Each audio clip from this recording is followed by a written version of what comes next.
Isaías 1, versículo 1 al 4. Visión de Isaías, hijo de Amós, la cual vio acerca de Judá y Jerusalén en día de Usías, Jotam, Acaz y Ezequías, reyes de Judá. Oíd cielos y escucha tú, tierra, porque habla el Todopoderoso. Crié hijos y los engrandecí, y ellos se rebelaron contra mí. El buey conoce a su dueño, y el asno el pesebre de su señor. Israel no entiende, mi pueblo no tiene conocimiento. Oh gente pecadora, pueblo cargado de maldad, generación de malignos, hijos depravados, dejaron al Eterno, provocaron a ira al Santo de Israel, se volvieron atrás. Muy buenas noches. Ubicándonos en el contexto, estas palabras reprensivas son dirigidas a la tribu de Judá y por extensión a Israel. El profeta amonesta a sus dirigentes, así como al pueblo en general, por su rebeldía contra el Creador. Un tema peculiar, muy característico de la Biblia, es la mención de animales en los textos sagrados. Ellos enriquecen los libros de una forma literal, pero aún más importante espiritualmente. Los animales esconden preciosos tesoros del conocimiento, de las escrituras.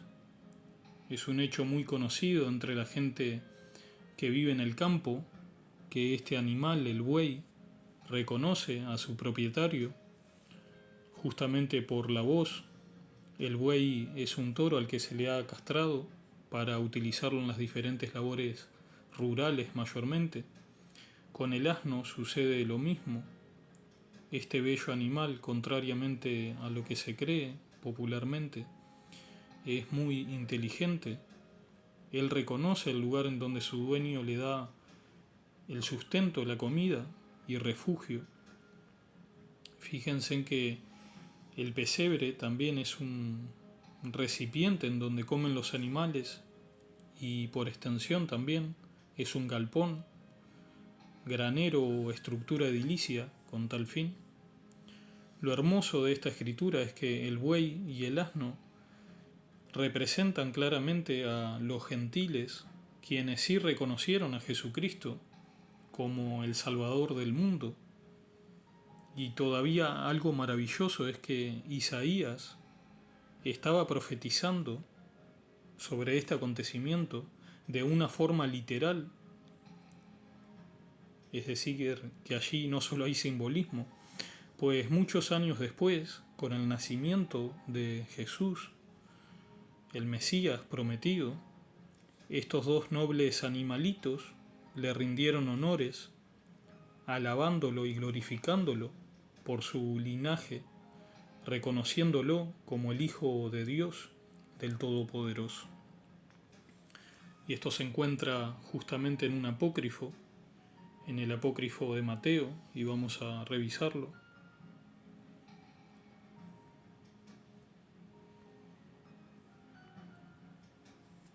El capítulo 14, versículos 1 y 2. El tercer día, después del nacimiento del Señor, María salió de la gruta y entró en un establo y depositó al niño en el pesebre, y el buey y el asno lo adoraron. Entonces se cumplió lo que había anunciado el profeta Isaías. El buey ha conocido a su dueño, y el asno el pesebre de su señor. Y estos mismos animales que tenían al niño entre ellos lo adoraban sin cesar. Entonces se cumplió lo que se dijo por boca del profeta Habacuc: te manifestarás entre dos animales. Y José y María permanecieron en este sitio con el niño durante 3 días. Muy interesante, la misma cantidad de tiempo que la resurrección de nuestro Señor. Bien, aparte de Isaías, acabamos de leer que también Habacuc profetizó sobre este hecho, en el cual dos vivientes serían testigos del nacimiento de Jesús. Esto lo encontramos en la versión griega Septuaginta de las Escrituras, pues si revisamos en otras versiones no se va a encontrar esta profecía. Yo estuve revisando en la Biblia de las Américas, Reina Valera, entre otras, pero no lo encontré, y algo en mi espíritu me dijo que revisara la versión Septuaginta, lo cual hice, y allí fue que encontré el texto, y fue de mucha satisfacción el haberlo leído. Y vamos a revisar el texto mencionado.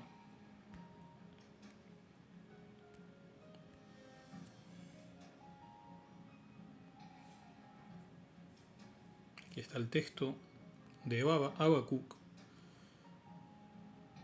versión Septuaginta. Dice: Señor, he oído tu oída y temido, considerado tus obras y asombrándome. En medio de dos vivientes serás conocido. Cuando se lleguen los años, serás conocido. Cuando llegue el tiempo, te manifestarás. Cuando se turbare mi alma de misericordia, te acordarás. Y aquí vemos entonces el cumplimiento en estos textos de las profecías de Isaías y Habacuc, y de estos dos animalitos que tuvieron el honor de recibir al Mesías prometido en su nacimiento. Y es que así lo dispuso el Creador en su infinita sabiduría, pues estos animalitos tienen la característica de ser muy trabajadores y mansos, apareciendo en las Escrituras en múltiples ocasiones. Anteriormente, en otro estudio he mencionado que el buey representa la letra Aleph y el asno está representando claramente a la tribu de Issácar. Esta tribu recibió la bendición de prosperidad, de transmitir la palabra de Dios y la bendición sobre el conocimiento de los tiempos, así como también el heredar una buena porción de la tierra prometida, como se encuentra en Josué. Vamos a revisarlo. Allí dice: la cuarta suerte correspondió a Issácar, a los hijos de Issácar conforme a sus familias, y fue su territorio. Vamos a saltearnos esta parte. Dice: 16 ciudades con sus aldeas. Esta es la heredad de la tribu de los hijos de Issácar conforme a sus familias. Estas ciudades con sus aldeas. Vamos a revisar Génesis. Allí encontramos una profecía. Son palabras de Jacob, que dice: Issácar es un asno fuerte, echado entre los apriscos. Al ver que el lugar de reposo era bueno y que la tierra era agradable, inclinó su hombro para cargar y llegó a ser esclavo en trabajos forzados.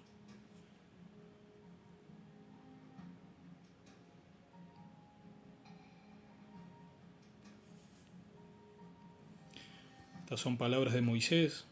También Moisés ordenó al pueblo en aquel día diciendo: cuando pases el Jordán, estos estarán sobre el monte Gerizim para bendecir al pueblo.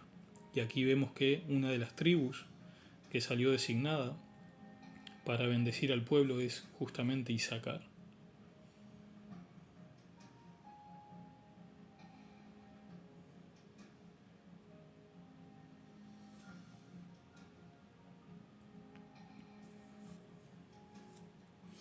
La tribu de Issácar también eran muy conocidos por ser expertos en el discernimiento de los tiempos, es decir, que ellos tenían un conocimiento astronómico, bíblico, conocedores de las estaciones y los tiempos, llevando un registro minucioso del mismo para celebrar las fiestas sagradas del Todopoderoso.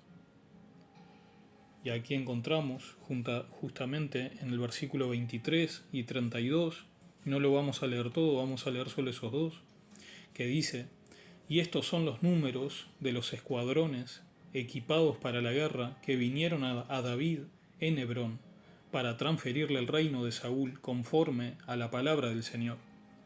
Y allí se mencionan varias tribus, y vamos a saltarnos al 32, dice, de los hijos de Isaacar, vamos a prestar atención a lo que dice acá, expertos en discernir los tiempos, con conocimiento de lo que Israel debía hacer. Sus jefes eran 200, y todos sus parientes estaban bajo sus órdenes. Es entendible que ellos sabían, es decir, la tribu de Isaacar, sabían en qué bando posicionarse, eligiendo a David, pues a Saúl se le quitaría el reino, como profetizó Samuel al mismo Saúl años antes.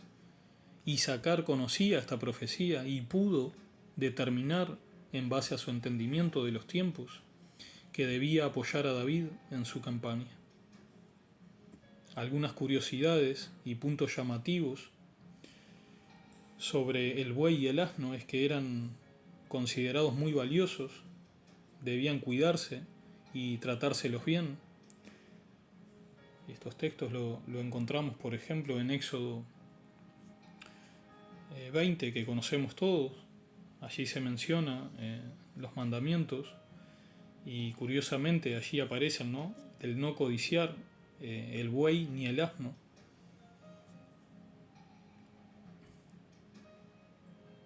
También encontramos este otro texto de Éxodo 21, se menciona y dice, si alguno destapa un pozo o cava un pozo y no lo cubre, y cae en él un buey o un asno, el dueño del pozo hará restitución, dará dinero a su dueño y el animal muerto será suyo. También Éxodo 23, si encuentras extraviado el buey de tu enemigo o su asno, ciertamente se lo devolverás. Si ves caído debajo de su carga el asno de uno que te aborrece, no se lo dejarás él solo. Ciertamente lo ayudarás a levantarlo. Algo muy interesante aquí es que se menciona específicamente estos dos animales, de entre tantos que hay. Y es que si bien eran muy comunes en la antigüedad para las labores de las personas, de hombres y mujeres, en los pueblos, en la zona rural, pero también porque es como si viéramos, ¿no?, una especie de protección y bendición hacia estos animales de parte del Creador. Y a mí me da la impresión por estar justamente nada más ni nada menos que en el nacimiento de su amado Hijo, como vimos en el principio, allí en el pesebre.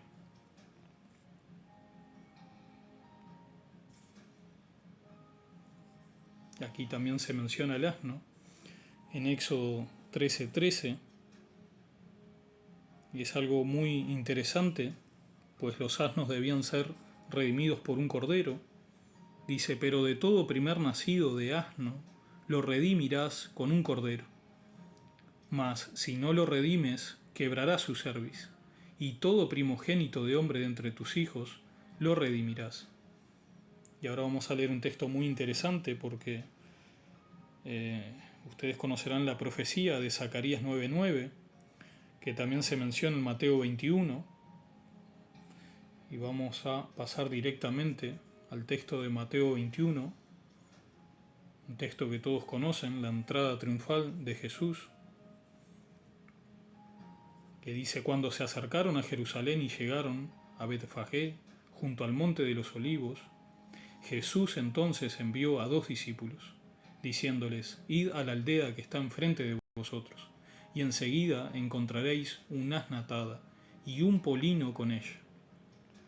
Desatadla y traédmelos, y si alguien os dice algo, decid, el Señor los necesita, y enseguida los enviará. Esto sucedió para que se cumpliera lo dicho por medio del profeta cuando dijo, y este es Zacarías, decid a la hija de Sión, mira, tu rey viene a ti, humilde y montado en un asna, y en un polino, hijo de bestia de carga. Entonces fueron los discípulos, e hicieron tal como Jesús les había mandado, y trajeron el asna y el polino.